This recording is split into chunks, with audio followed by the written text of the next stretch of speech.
Start recording, and I'm gonna give this one a try too. All right.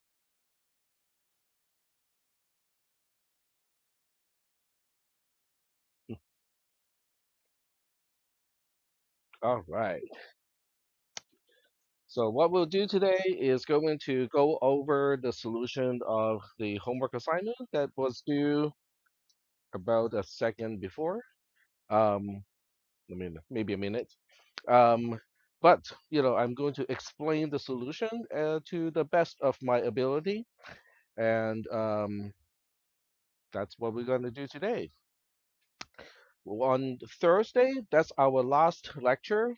So on Thursday, what we'll do is to go over the practice exam from last semester. So if you want to ask any questions about it, you might want to at least give the final exam a try from last semester. So this way, you'll be prepared to ask questions when I talk about it. Do we have any questions, before I get started with the solution of this homework assignment? Nope, no questions. All right. I see colorful cookies and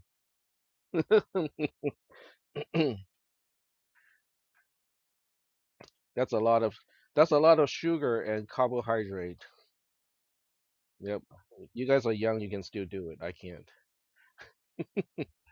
All right. So we're gonna, download the zip file because that's how you need to get started with this assignment too. So I'm going to no, click the wrong button.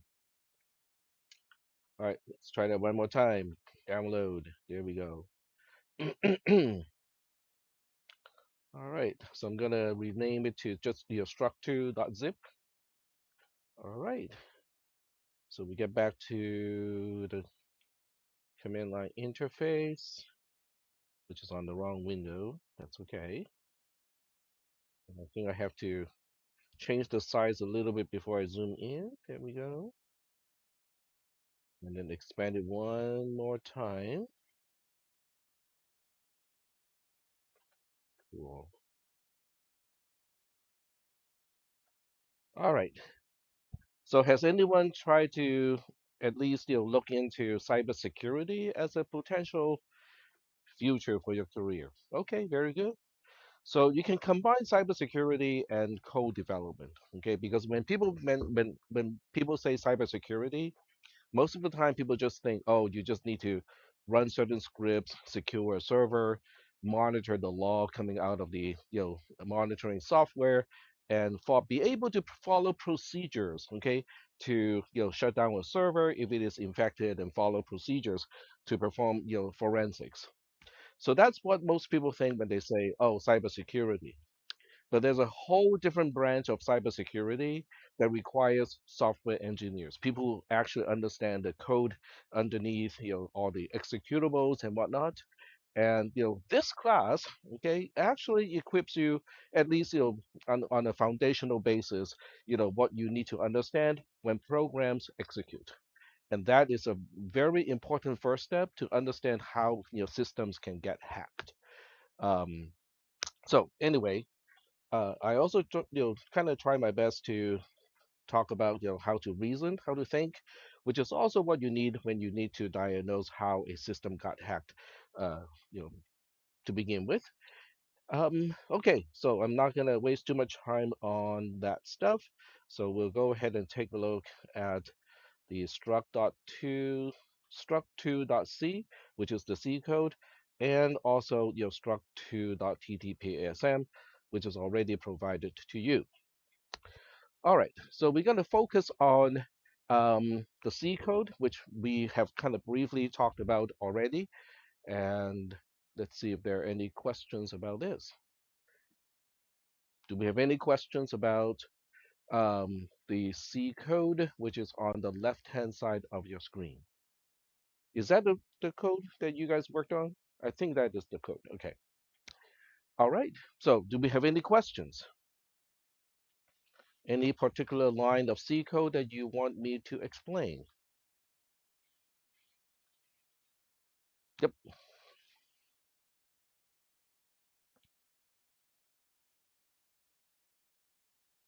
the second struct. Give me a line number. Line number 8. Okay. So line number 8 is declaring a global variable called N1. It is an array of struct nodes, and it is initialized. So this portion here is telling us, how we want to initialize the global variable array called N1. And then inside we have 5 elements. Okay, this is the first element on line 9, second element on line 10, and so on. And then each element, being a struct node, has 2 members. So within each element of the array, 5 is the first member, or member V of the structure, and then the address of n1 bracket 1 is actually the value of the second member, which is simply n in this case. Okay, good question. Any other questions? And I did not even use C++ code in this class. So all the programs that I have written are straight C. Okay, there's no object-oriented programming whatsoever. And you can look at C as a subset of C++ for the most part. Okay, so there are some foundational differences between the two languages, but they're very, very rare. Okay. So we're moving on to the rest of the program, which is not too terrible. Okay, so we have function f, and function f is doing a, uh, so we're going to have to take a look at that statement, okay, and then try to break it down, so that we can understand how do we deal with it. The main program is surprisingly simple. We only have 2 local variables, x and y. Y is initialized to a 0. X is getting the result or the return value of f of n1, and then the address of y. And that's it. Okay. So, do we have any questions? So the lack of a question seems to suggest that you guys figure out how to do all this and be able to turn in your homework assignment. So does anyone want me to skip this discussion and go straight to the discussion of the final exam? Or do you still want me to kind of go over the homework assignment? Okay, I got 1 thumbs up for skipping this. Okay, what about the rest of the class?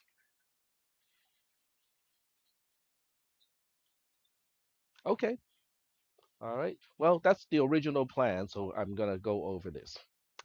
All right, so we will take a look at the assembly code. Okay, so the assembly code is on the right-hand side. We have line 9, 10, and 11, which is doing the same thing as the struct node definition. We are defining that member V is the first member of a struct node, and therefore it is at an offset of 0 from the beginning of the structure. N is the second member after V, so it is at an offset that is 1 byte after the offset to the previous member. This 1 has to do with V as a member is an unsigned 8-bit integer, and therefore it only takes 1 byte. Node size is telling me how many bytes does each struct node need. So to determine that, it is the offset to the last member of a struct node, and then plus the size of this last member of the struct node. In this case, it is a pointer, but all pointers in TTP-ASM only takes a 1 byte. So that's how these 3 labels are defined. And then from line 13 on in the assembly code, we are defining the initialized array N1. So basically from line 14 to line 15, is the initialization of member 0, okay, or element 0 of the array. Line 16 to line 17 corresponds to line 10 in the C code, and so on. And now we have to go to function f, okay, and try to figure out what to do with that one single statement in function f. Yes,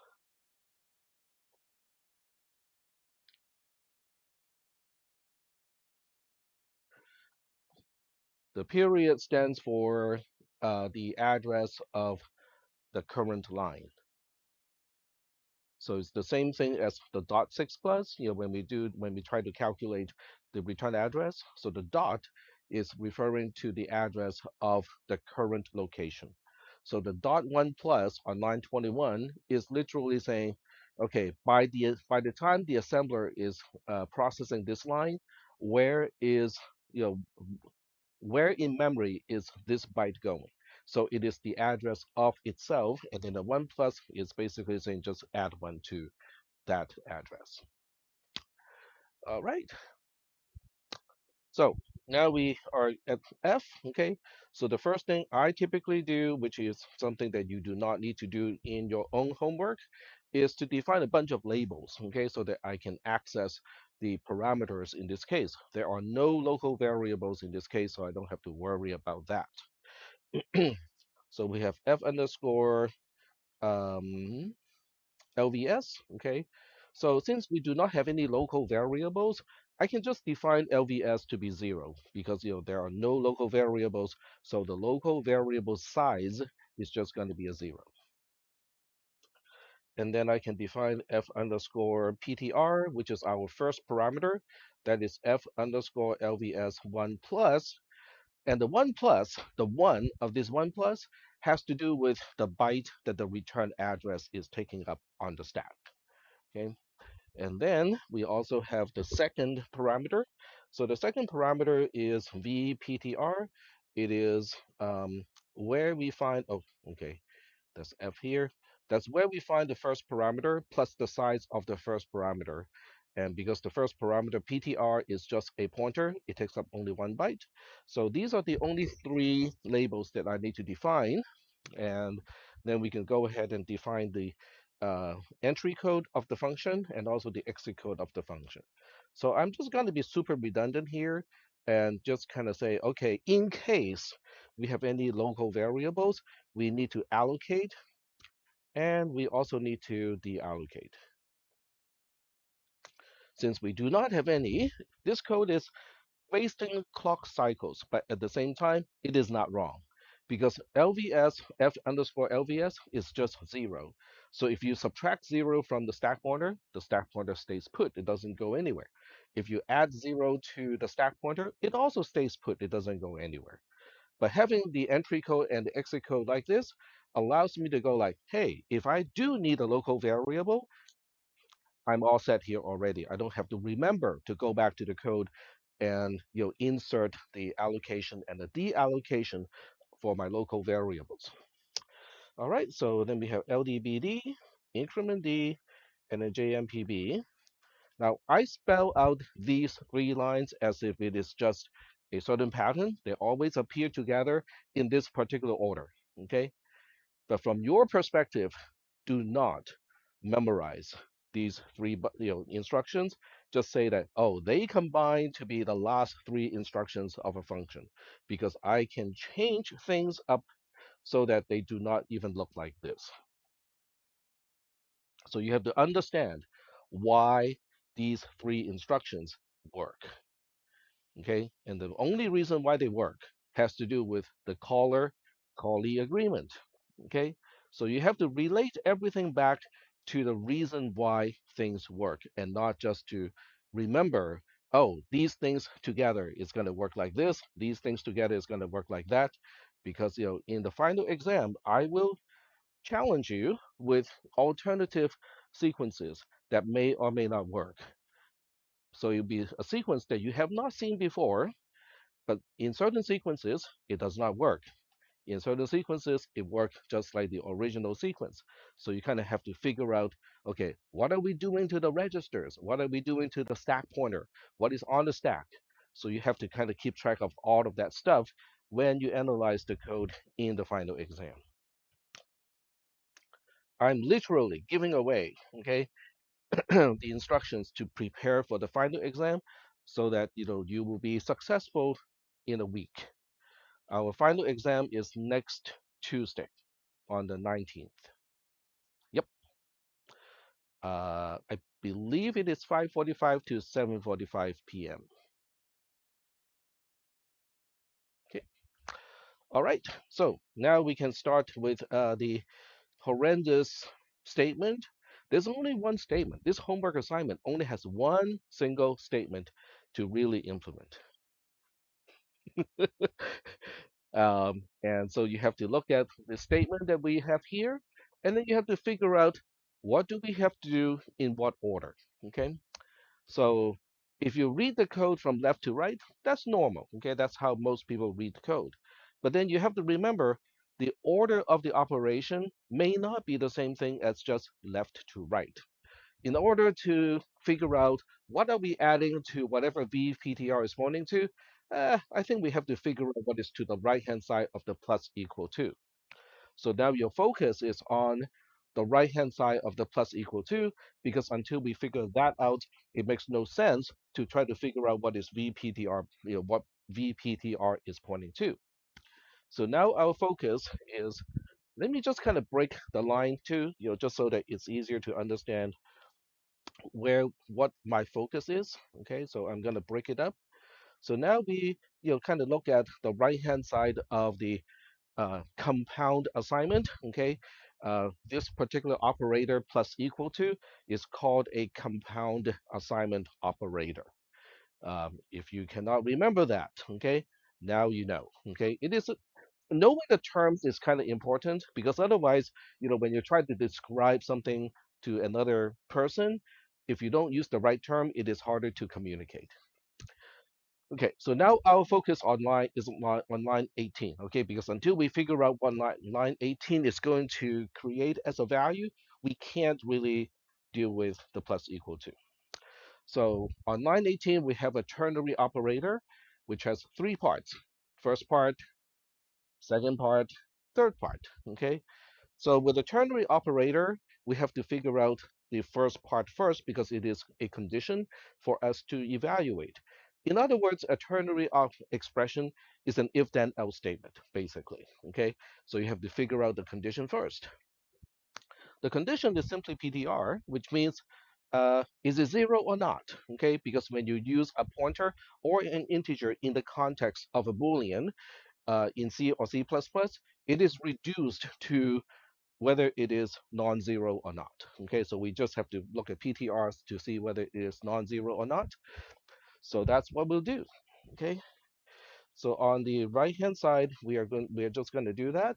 So once again, I am repeating what seems to be just a pattern, but from your perspective, try not to just rote remember everything. Okay, because that may not work all the time. Okay, so that will put the value of PTR into register A, and this will force the value of PTR or pointer through the ALU, and therefore it will affect at least two flags. It will affect the sign flag and also the Z flag. The sign flag is not really helpful here, because we are not trying to determine whether pointer is negative or non-negative, but we do want to know whether pointer is zero or not. So that means we have to rely on the Z flag. Okay, so JZI. On other processors, you actually have JZI and JNZI, which means, if it is zero, you can use, JZI to determine where to go, or if it is not zero, you can use JNZI to determine where to go. But because TTP is a very kind of core RISC processor, it does not have JNZI, it only has JZI. So that's the only instruction you can use. So according to the C code, if pointer is zero, then we should go for the else case, which is loading a zero into register A. So I'm going to use my usual way. Okay, this is going to the else label, and here is the else label. Okay, and probably go indent a little bit. Um, and then this is the then branch. So we have a JMPI to F and if. In other words, I am treating the ternary expression like a complete conditional statement. It has an else branch, it has a then branch. By the end of the then branch, it has to skip over the else branch. So the structure doesn't change, even though it does not look like a conditional statement. So the F underscore and if label is going to be here. And since it is a relatively easy thing to put a zero into a register that represents the result of the ternary expression, I'm just going to do it here. Okay, so I'm going to use a sub AA, and which implicitly means whatever the value is for the middle part, I also want to put it into register A. But that is awfully convenient.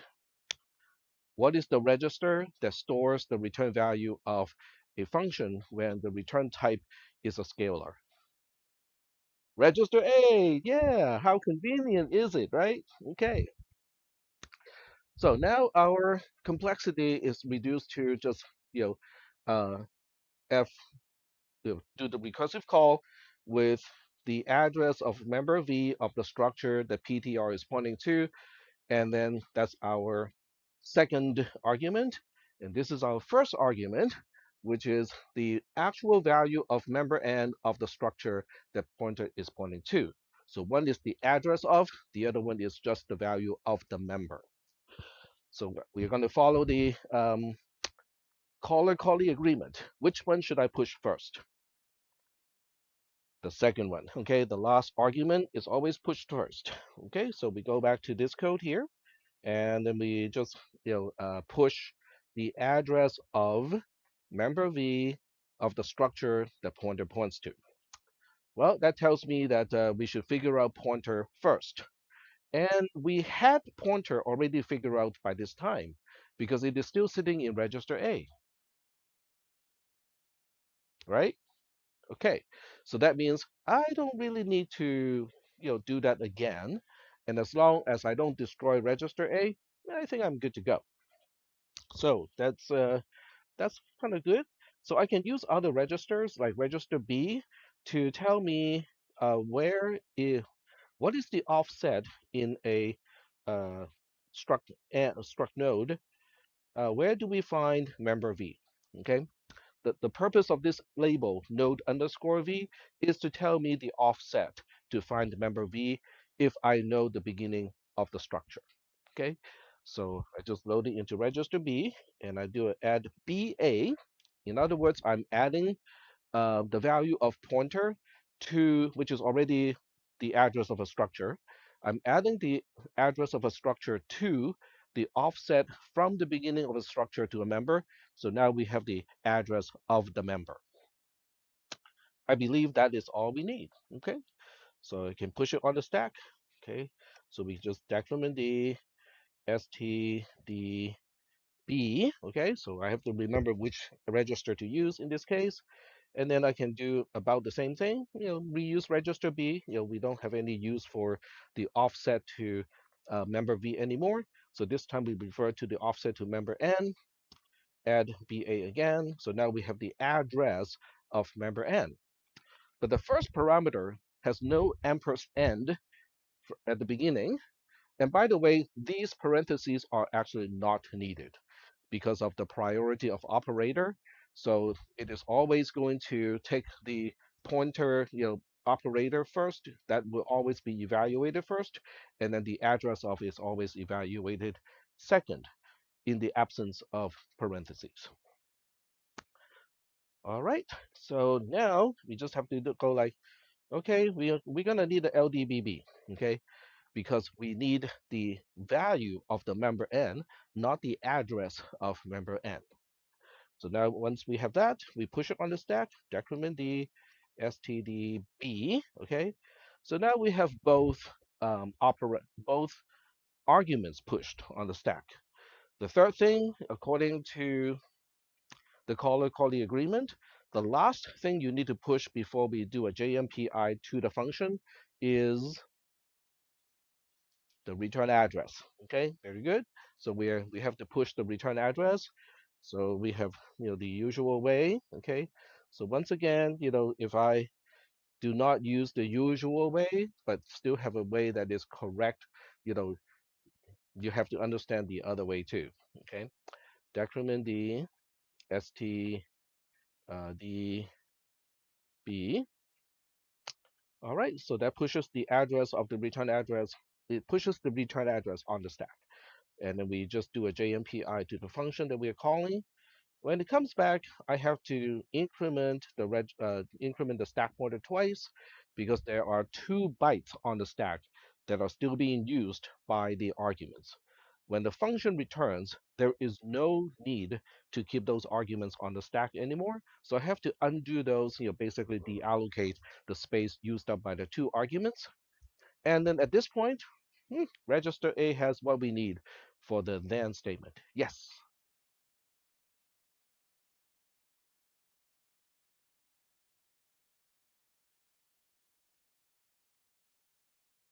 So does the caller-callee agreement specify anything about the callee deallocating the arguments? I would suggest you to read the caller-callee agreement again, which is me telling you what the answer is supposed to be, because, yeah. So, yeah, go ahead. Okay. hmm So that's a good question. Okay, it is a question that reminds us, how important it is to fully understand the caller-callee agreement. Now, granted, I know a lot of people read my stuff and go like, "This is gibberish. I don't understand anything at all." Okay, well, I would say, let me see. Today is 26, 4, yeah.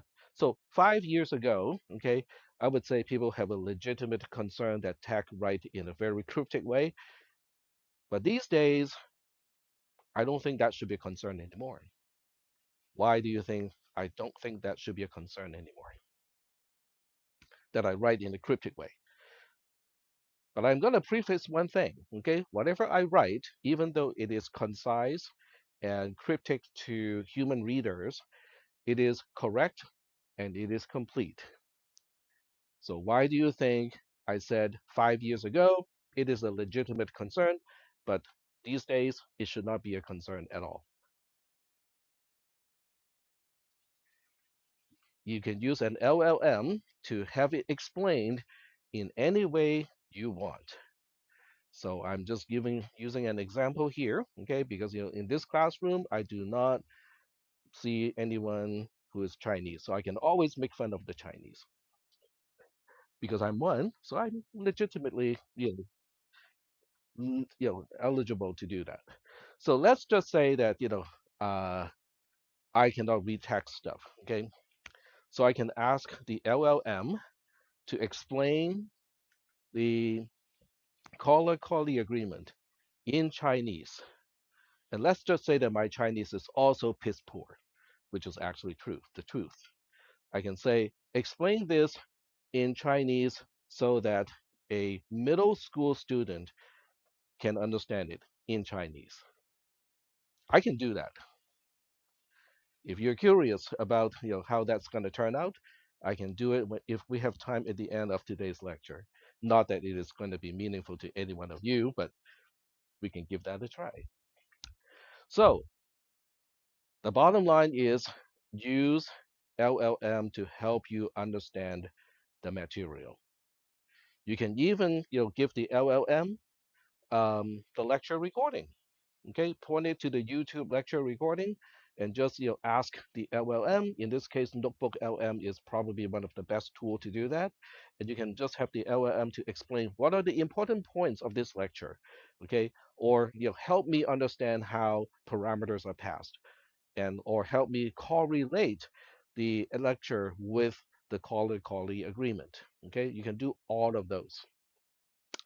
And do remember, I always give you the code that is not commented because I wanted you guys to do all the commenting so that you have some exercise. You can kind of exercise your own way to explain things.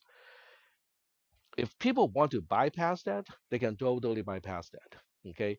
So if I want to do the least amount of work and still quote unquote meet tax recommendation, I can give the LLM the uncommented code and ask the AI to comment every single line of it. And it will do it.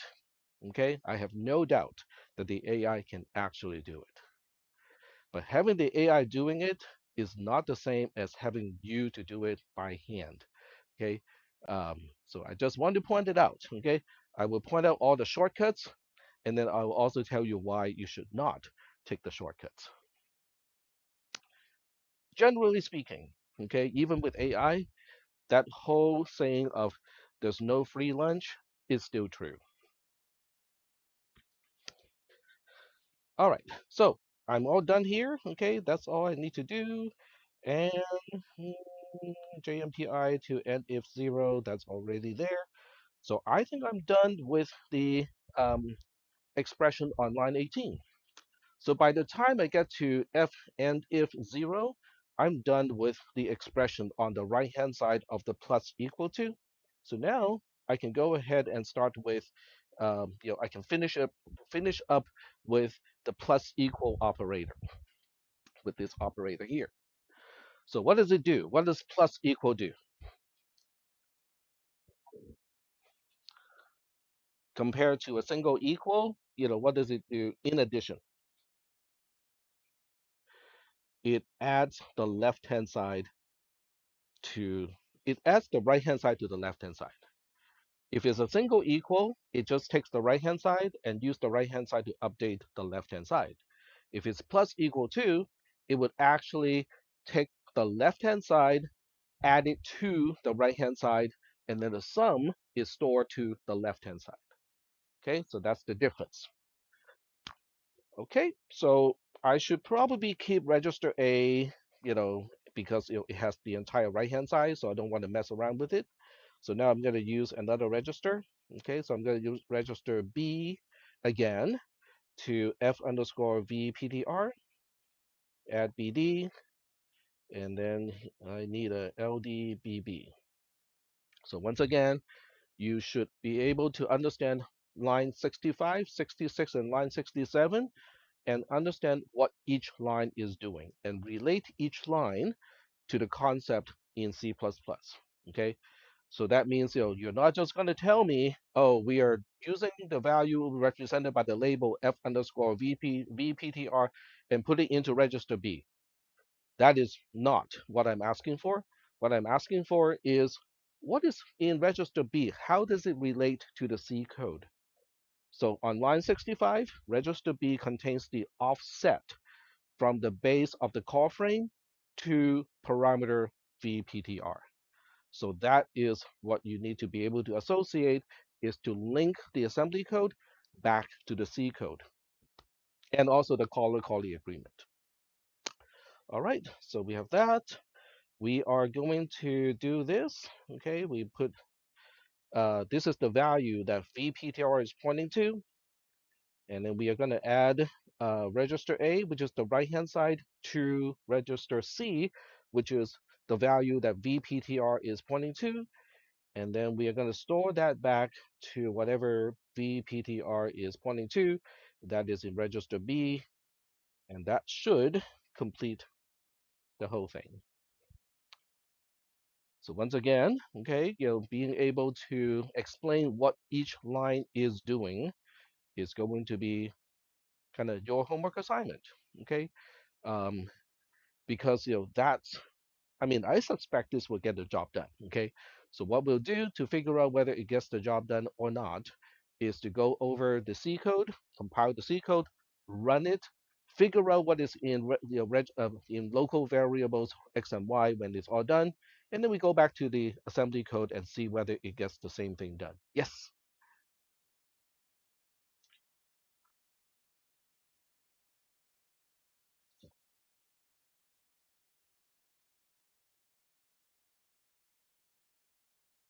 Okay. So that's what we'll observe first. Okay, so when you do your homework, that will be the first thing that I do, is to kind of check out what the C code is doing, and then I'll go to the assembly code and ask, is it doing the same thing? Okay, very good. All right. So I just, kind of not follow my own rules because I just wrote a whole bunch of lines of code without testing it once. Okay. So, if this code breaks, we'll just go like, woohoo, the program doesn't work. And now tech has to explain why it's not working. Yes.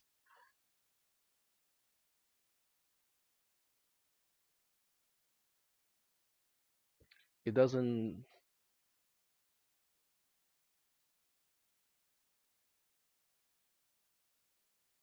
You are correct. Okay.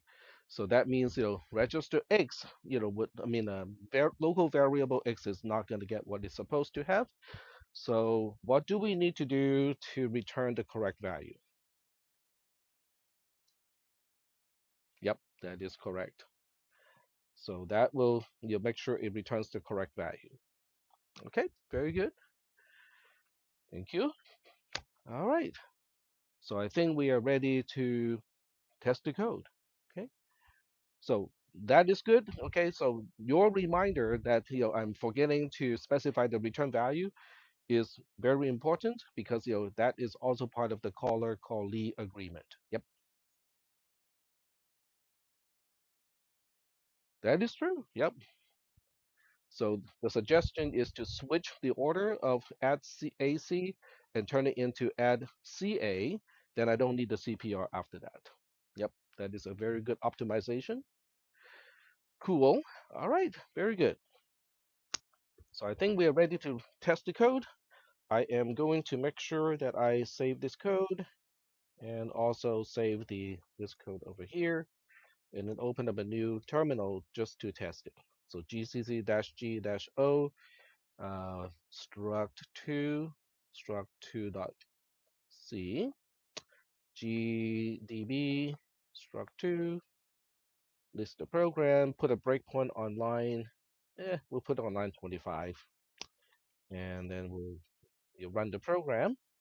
And at this time, we can say what is in X, it's 31. And then we ask, what is in Y, it is also 31. And we'll go ahead and print out the entire N1 because as you noted, the value of each one has changed. So the last one stays the same, and then second to the last one was what it had plus the last one, and then the one before that was whatever it had plus the second to the last one, and so on. In other words, the function actually changes the structure so that the last member, the last item gets to retain its value, but then the second to the last, okay, the best way to put it is the value becomes whatever it was plus the value of the next item in the array. Is that okay? All right. All right. So that's the effect of the C code. We want it to be the same in the assembly code.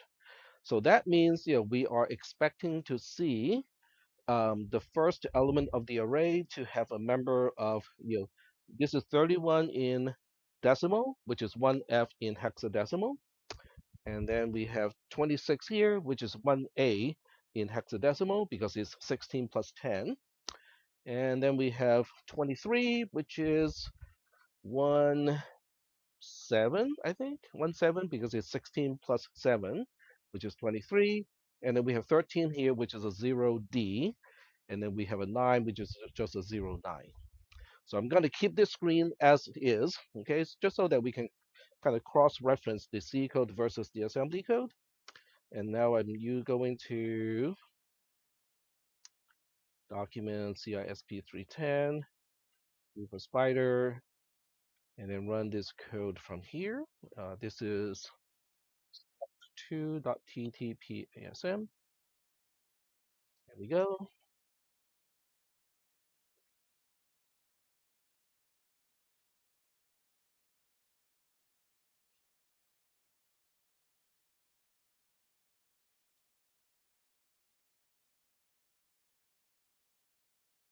Okay. All right. So we'll take a look at a few things. Okay. The first thing we go to the assembler is to go to the assemble tab and you'll kind of check out. Oh, okay, maximize the screen because I need to check out where's N1. So here's N1. So N1 is at the location of 0A. So I can now say that, okay, so we have 0A, okay, 0A is the location of, this is the address of N1 bracket 0 dot V. Okay, so do we have any questions about why location 0A is the address of member V of the structure that is member 0 of the array of N1. Are we good with that? Yes. Okay. So that means the next location that is of interest to us is 0C. So 0C is right here. That's the member V of element 1 of the array. So that's the next one. Okay. And then we have 0E. Okay. So that's the address of the third member of the array, or the member V of that. And then we have one more member, I think 1, 2, 3, 4, and then okay, we have to scroll down at some point. So now we have 1, 0 being the address of N1 bracket 3, and I believe there are 5 members. I'm gonna have to scroll down a little bit just to see the last member. Okay, yep. So we have location 1, 2. It is not 12. Okay, it is 1, 2 because everything is in hexadecimal. Okay, so now we have to look at that one too. Okay. We also have to figure out where is X and where's Y. So when you look at the stack, location FF, okay, so we have to switch back to the assembly code to be sure. So I'm going to do all that. So when we look at the assembly code, we can see that this one uses the usual entry code. So the exit code, or the uh, return address to the entry point, is going to be just 09, kind of predictable. And then we have FE and then FD for the local variables of main. So now we have to take a look at main and see how the local variables are allocated. Because with local variables, there is no particular order that you have to follow. I can have the lowest location corresponding to the last local variable, or the other way around, or have a kind of random way of assigning which local variable should use which spot on the stack. So there's no particular order here, but in this case, local variable x is corresponding to location fd, and then local variable y is corresponding to location fe. And we know both of these should change to 31 in decimal. So we know both of these should change to F1F as the content at some point in time. So are we doing okay so far? Okay. So I'm going to have to complete this part here. And I can do that by looking at the array and see how it is initialized. So let me go back to the initialization of the array. All right. So we already know that location 1, 2 should be a 0, 9. It should not change because it is member V of the last element of the array. That one doesn't change. And then we have 4 plus 9, which is a 13. That would be location 1, 0. So that's going to be a 0D because that's how we spell or specify 13. And then 13 plus 10 is 25, 23. So that would be 1, 7. Okay. And then we have 23 plus 3, which is a 26. So that would make it 1A. And then finally, we have 1A plus 5, which is going to be let me see, it's 26 plus 5, 31, which is what we have in X and Y, which is 1F. Okay, so I am pre-computing what I should see at which location, and I'm also crossing all my fingers, okay, because I'm counting on the program to actually work in order to see all the correct updates, okay? So that's one way to do it, okay, if you're confident with your programming skills. Or if you're not confident with your programming skill, you can always debug the program one step at a time. All right, so we have the trace already done. So if you're on a computer right now, you can go ahead and take a snapshot of this particular spreadsheet to keep a local copy. Okay, so this way, you can go home and kind of annotate this trace, the way that you want to annotate it. So I'm only looking at memory changes. Okay, so we're going to. Oh, okay. Actually, we're gonna use the other one, which is Control H. Okay, that gives me more control. So I'm gonna use regular expression. You don't have to do that. I just personally prefer to do it that way. So I'm gonna look for the first sign, which is, do we have FE getting the content of 1F? Okay, because that will work only if the whole code is working correctly, and then I can go back and check, whether the rest is working or not. So I'm gonna check on the value of Y, and then we click find. Okay, so that's done. And that should be pretty close to the end of the trace as well. Okay, but we're going to check the other one. Does location FD also getting the value or getting updated to the value of 1F? And that is also true. Very good. So now I know local variables X and Y got the values that they're supposed to be getting. So chances are the member V of the structures in the array N1 are also going to be updated correctly because that's a side effect of the code working correctly. But we're going to check that anyway. So we'll go to location 0A and ask, was it updated to 1F? Yep. And then we go to location C, 0C, and ask whether it's updated to 1A. It is. Okay. Location 1E, and we ask, is it updated to 1.7? Yep. And then we go to location 1.0 and we ask, is it updated to 0D? And yes. Okay. And last of all, we go to location 1.2 and then we ask, is it updated to 0.9? Or, well, okay, it's not updated. So this one will not find it because it started off with the value of 0.9 and it was never changed. So we'll go ahead and double check and make sure it is not found. Okay. Yep. Oh, it is found. Okay, so I guess, oh, because it's adding 0 to that location. That's why there's still an update. All right, cool. So now we can go back to one more thing to do is to make sure the stack is balanced. We're ending at the halt instruction where we're supposed to. So we go to the last instruction. It is ending at the halt instruction. The stack is balanced. Okay, so everything looks good to me. All right. Do we have any questions about the process of finishing up this homework assignment? Nope. Okay. Any questions about the approach to code this particular program? No questions? Okay. All right.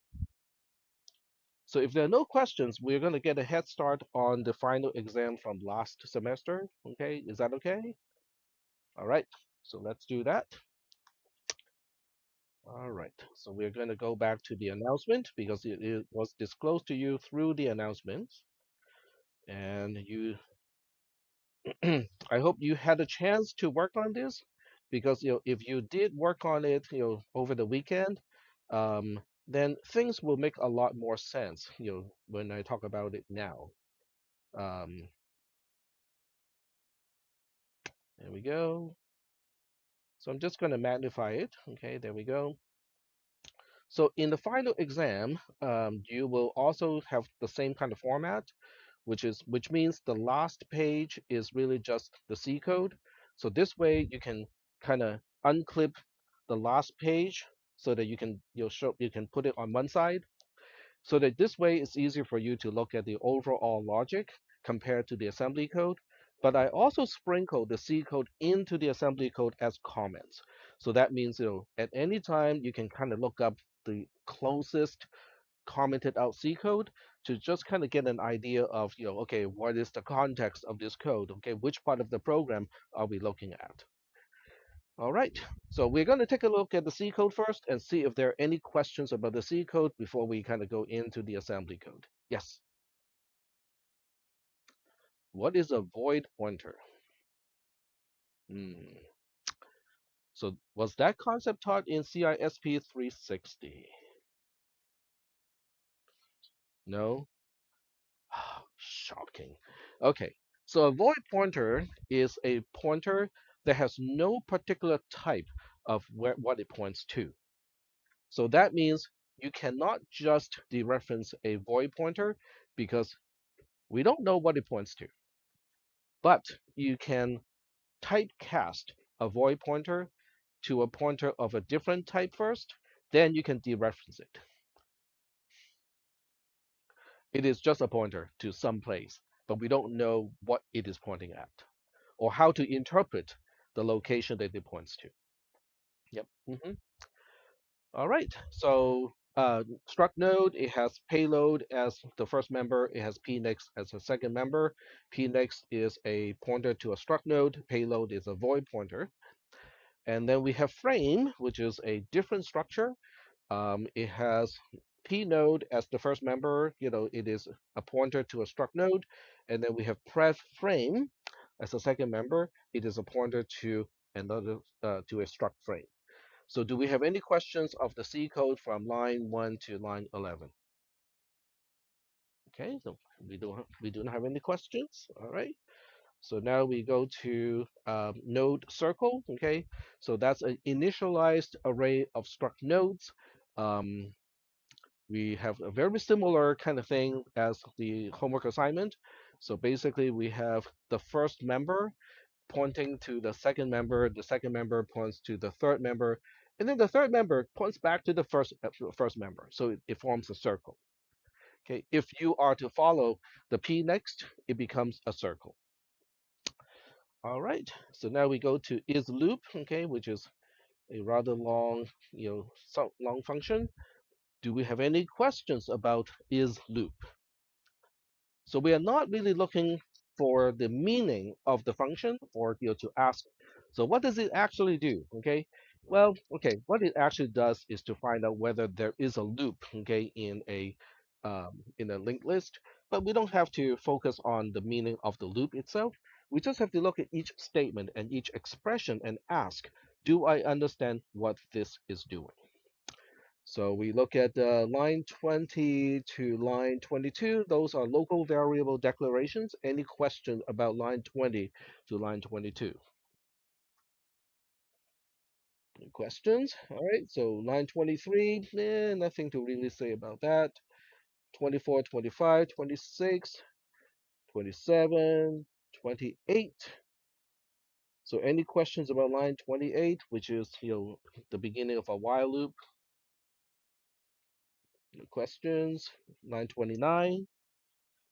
I think we have done some code like this where we follow the previous frame, pointer. And then we have result is if fptr does not equal to 0 or is loop blah, blah, blah. So do we have any questions about line 31?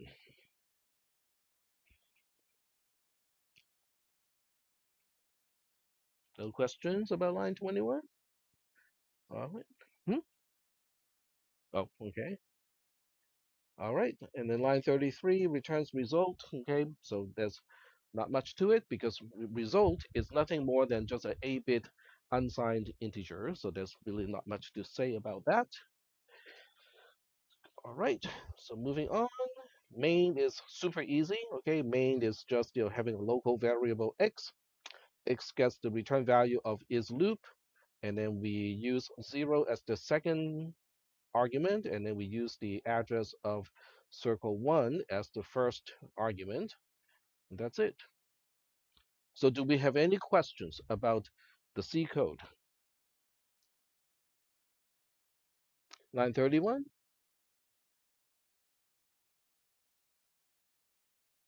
So on line 31, what is the last operator on the right-hand side?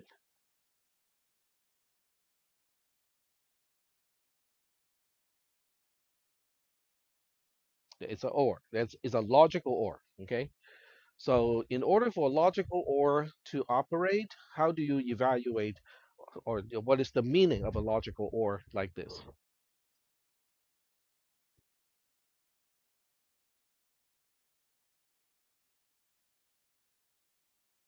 So the left-hand side is treated like a Boolean. The right-hand side is also treated like a Boolean. But with an OR, you have to evaluate from left to right. You cannot switch the order. If the left-hand side is already true, we do not evaluate the right-hand side.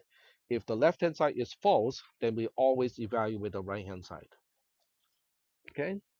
So that means, the whether this is going to be an infinite recursive call really depends on the lazy evaluation or the short-circuit evaluation of a logical OR.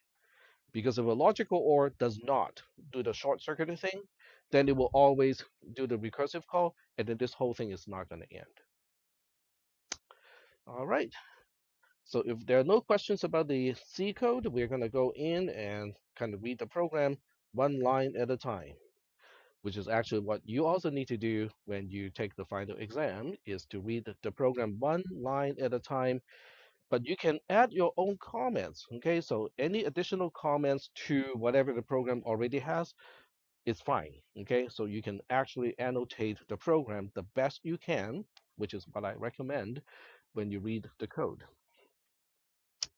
All right, so we are gonna start with we'll start with the entry code. Okay, fairly kind of typical.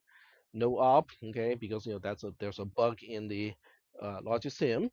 LDID with a 0, decrement D, LDIB dot 6 plus, STDB, pushing the return address on the stack, and then JMPI to main, and then when main returns, we have a halt.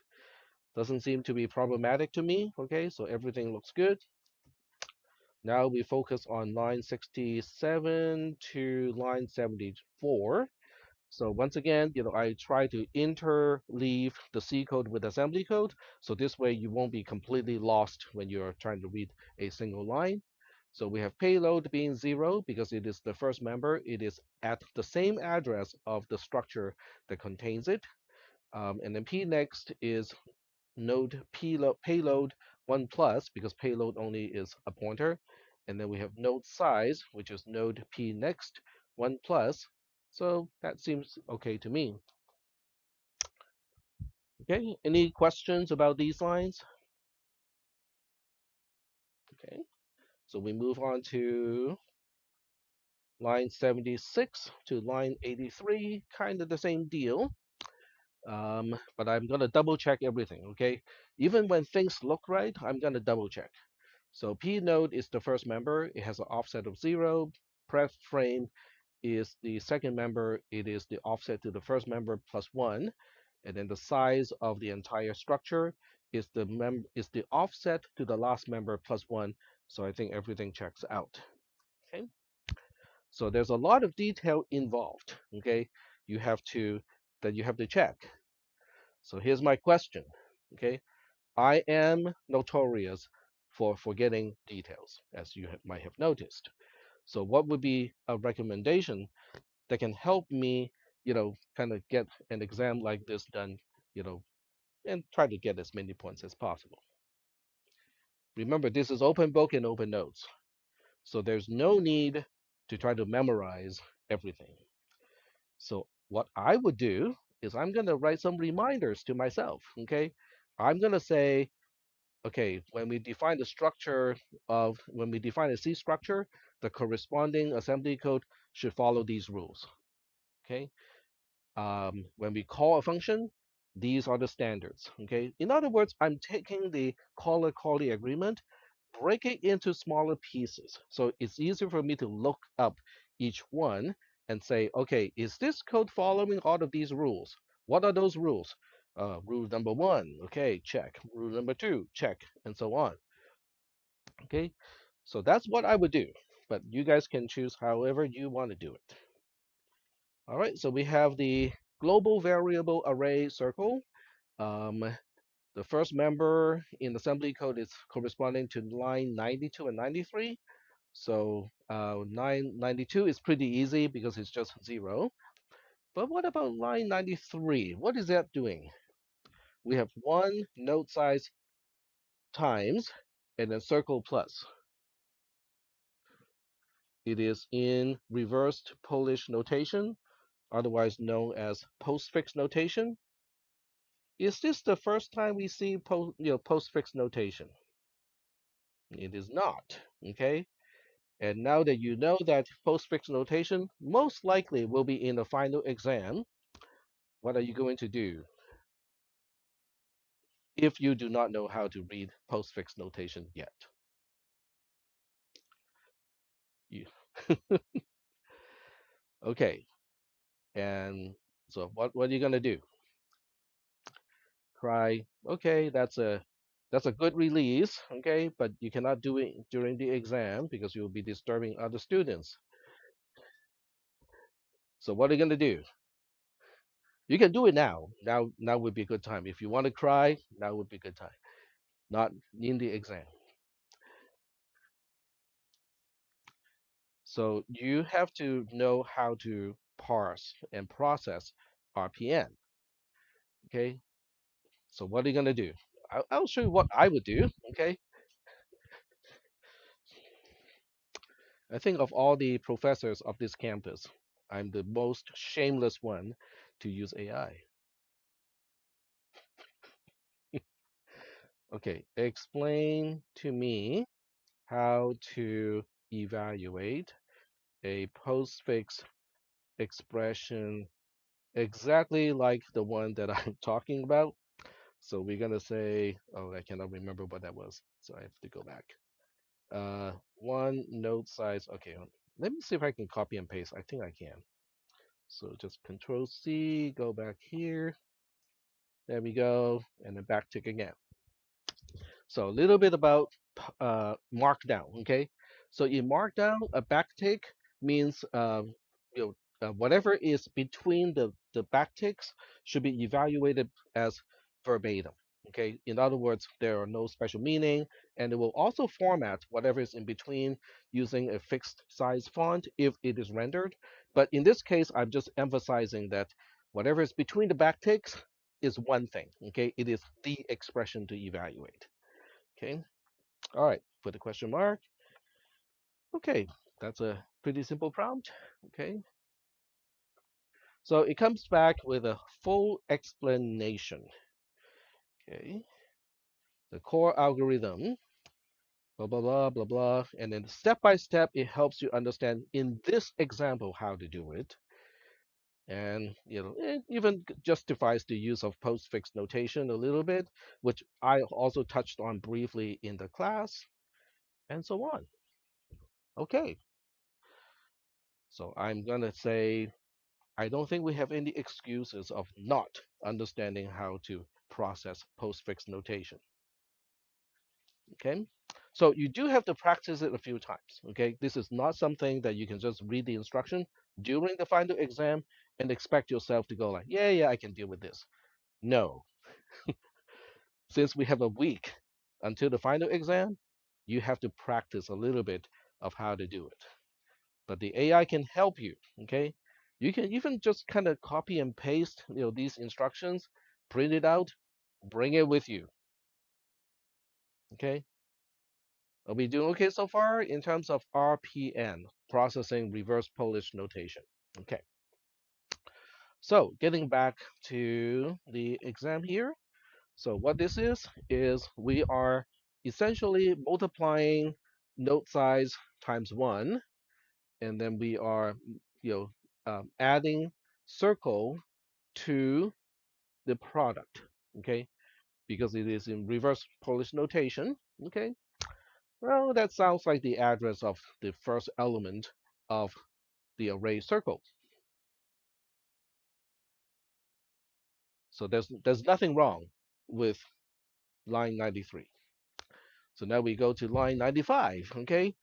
It doesn't look the same, okay. If line 93 is correct, then 995 has to be wrong. No, that doesn't have to be the case, okay? I can give you multiple representations of the same thing. So you have to parse line 95 differently, okay? Well, okay, parse it the same way, but it's a different expression. That's what I meant to say. Okay, so we have 2 times node size. The product of that is added to circle, okay? That sounds like the address of element 2 of circle, okay? Which is also corresponding to the C code, okay, because that's exactly what we need. And then on the third line, on line 97, it doesn't look like either line 93 or line 95. So we have to parse that again. Okay, so we have to say, okay, what does that mean? So we look at this and go like circle, not doing anything with circle. Note size, we're not doing anything with note size. We're looking at zero. We're also not doing anything with zero. Ah, multiply. Pop the previous two items, zero and note size, perform the multiplication, and then push the zero on the stack. And then we add zero and circle because of this plus here. That sounds like just the beginning of the entire circle or the array, which also would be the address of element 0 of the array, which is also what we need on line 88. So everything checks out, even though each line of computing the address of an element of the array looks different, they are structurally doing basically the same thing. Yep, yes. You lose points for pointing out things that are correct to begin with.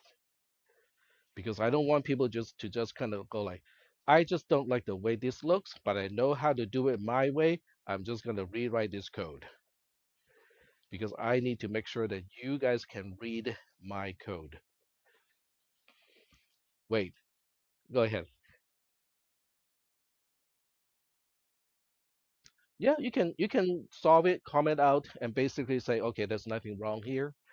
Okay, just try to be clear. Okay, when you have a correction to make it clear that you are making a correction instead of just commenting something. Okay. But wait, what did I just say? I said, it is important to be able to read my code and not just to write your code that is already correct. Why do you think that is particularly important now than say, yes? You see, there's a pattern, okay? And why? Why do you think AI coding has something to do with I have to be able to understand existing code and not just be able to write my own code that is correct? Why do you think it is important to read code that is existing? Yep. Hmm? Say again. So how much code do you think are AI generated these days? A lot. Okay. So if it is a lot already, okay, and you guys are about 2 to 3 years away from your graduation, with a bachelor's degree. So by the time you graduate, okay, there will be even more code that is written by AI. If something doesn't work, okay, and they need a person to step in to figure out what is wrong with the code, don't you think you're going to be reading the code that you did not write? So that is why being able to read the code that somebody else is write in various variations is actually important. Yep.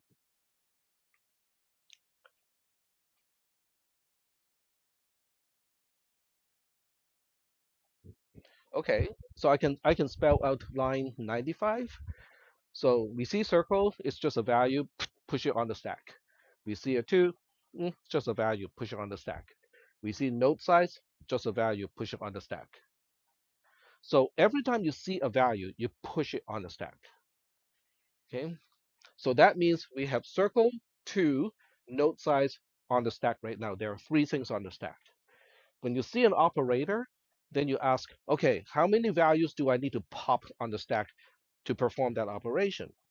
Multiplication says, we need 2. So what you do is you pop the last two items on the stack. So you're popping note size and 2 from the stack. Perform the multiplication. So now you have the product. What do you do with the product? Push it back on the stack. So when you push that back on the stack, so that means by the time you're done with the multiplication operator, you would have two items on the stack. You will still have circle on the stack because we never touched that, but you will also have the product of 2 times node size sitting on the stack. So you got two items on the stack. And then you encounter the plus operator. So what do you do with a plus operator? How many operands do you need to perform an addition? Two.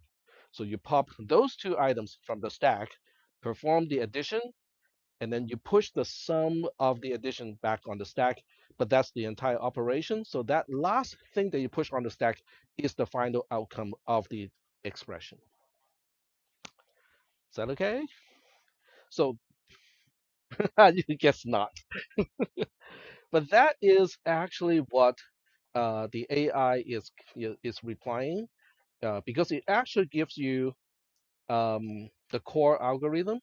If you see a number, push it on the stack.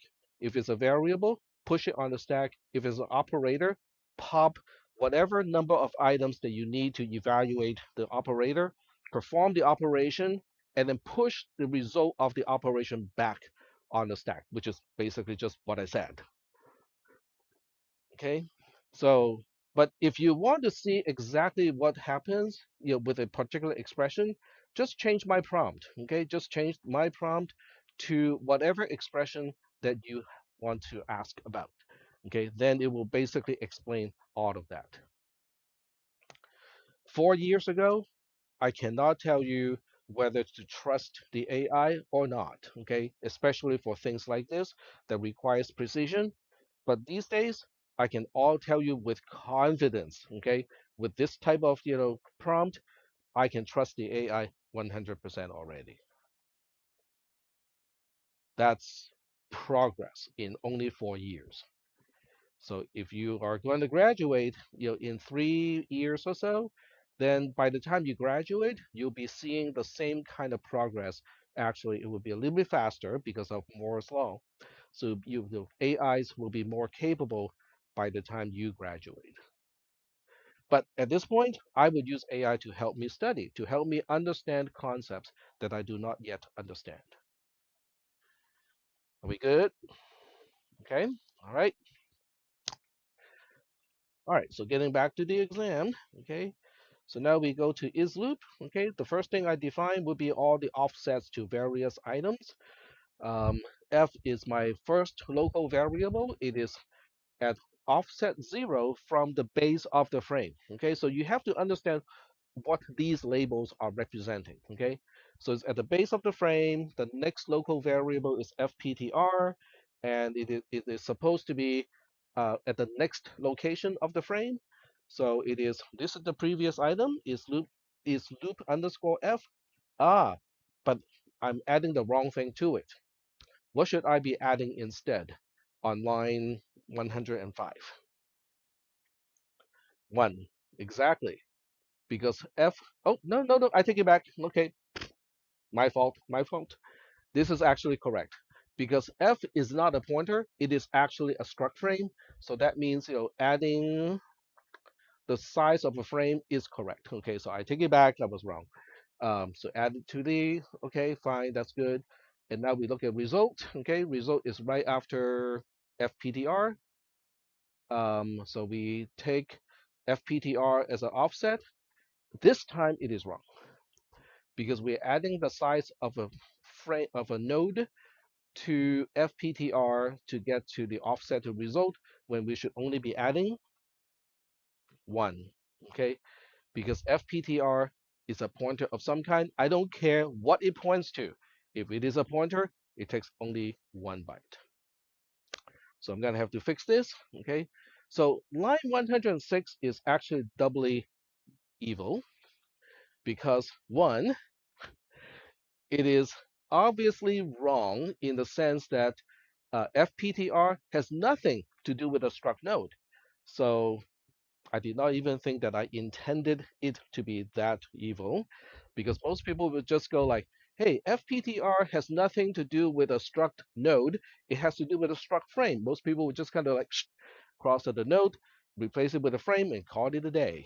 But that turns out to be wrong also, because it is a pointer. Okay, a pointer always takes only 1 byte, doesn't matter what it points to. All right, so that's turning into a 1, and LVS is loop result 1 plus. Result is an unsigned 8-bit integer, takes only 1 byte on the stack, so that seems correct. Now we move on to the local, we move on to the parameters. P node is the first one, so it is LVS 1 plus. The 1 helps us skip over the return address, so that seems correct. And then pref frame is the second parameter. It is right after the first one, and the first one is a pointer, so it only takes a 1 byte on the stack. So that seems all correct to me.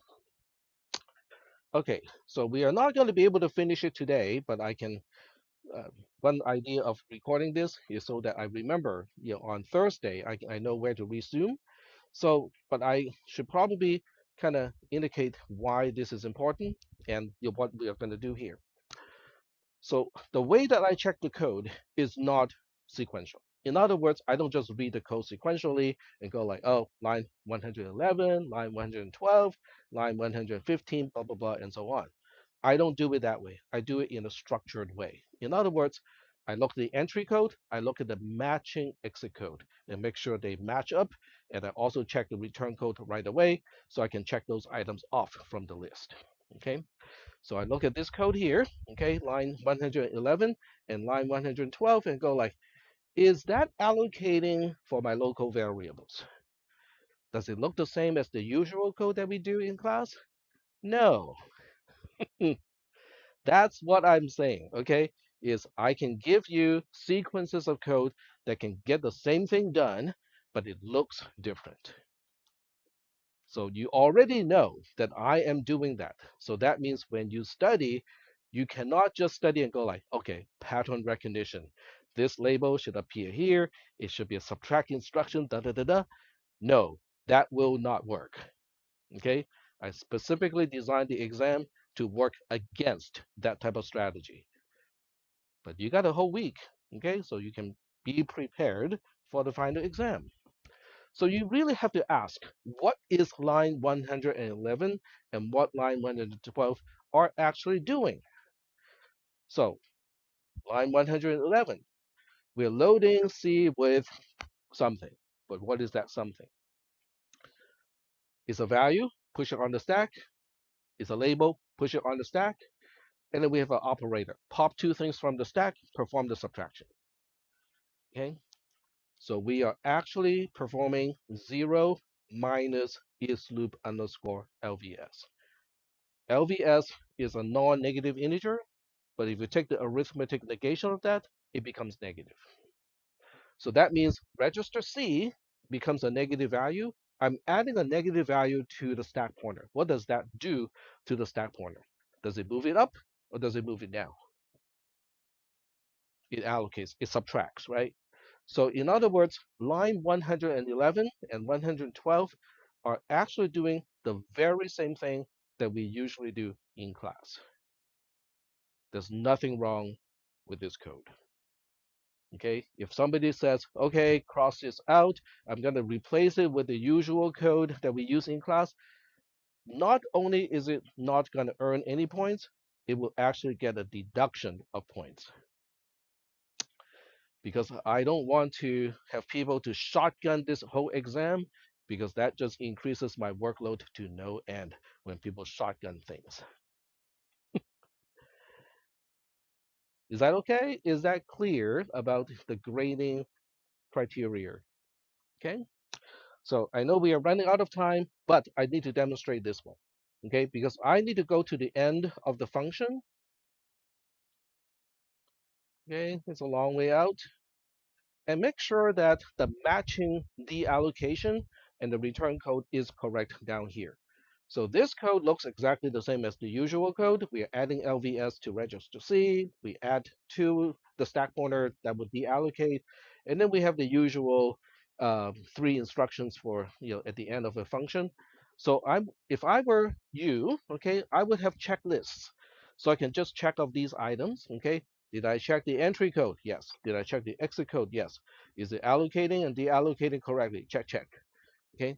So now, after that, I can focus on the actual content of the code, which also tells you one thing. You might want to bring a ruler with you so that you can line up the indentation. I will try my best to use the indentation to reflect the nesting of the C code. In other words, I'm not going to trick you with wrong indentation and cheap tricks. Okay, I will not use cheap tricks, at least not by my standard. Second thing, you might want to bring a highlighter of some kind so that code that you have checked already, you can just kind of highlight it in a certain color, like green, green, green. Okay, check this, green, green, green, check that already. So this way you don't have to check something twice. Okay, you check it once and then you just move on. Are we doing okay so far? Okay. So if you have not done so already, as I said, please go ahead and try your best, okay, to go through this code, spot all the problematic spots, okay, and then on Thursday, okay, when we come back, we're going to finish this. I do not have any lab for you today because we are done with all the labs, okay, which is both a good sign and a bad sign, okay, depending on how you look at it. But if you do have questions and want to show me any code in the lab, you're more than welcome to. So I will stop by the lab to see if anyone has any question, and if anyone has any question, I'll stay in the lab to answer those questions. Otherwise, I'll see you on Thursday. All right. So the thing about today is I was also using my AI tool to do the recording. So that means, there are two, basically there's a backup to the lecture recording. Uh, and this one, because it's done by the AI, so it will not only give you a transcript, it will also give you an interpretation of the class, what is important, what are the main points, blah, blah, blah, and so on. Yeah, this one has a kind of minimal subscription. What this one is just a recorder. It's nothing more than just a fancy recorder, but it hooks up to the app. So the app itself would upload the audio recording, and then it will uh, interpret the voice and generate a transcript, and then it will automatically generate a summary of the whole class in addition to the full transcript. Well, this one does not require a subscription. So without a subscription, you have a limitation of, I think, 300 minutes per month. So if you don't have a whole lot of classes or big long meetings and you just want to record, smaller, shorter conversations, 300 minutes may be enough. Yeah, that's 5 hours. Yep.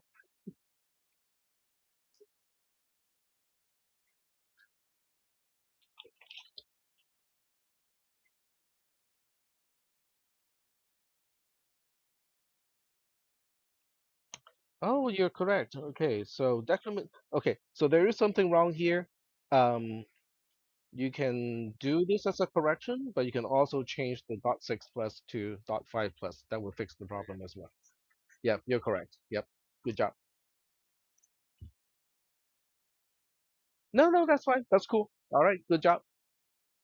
Hmm.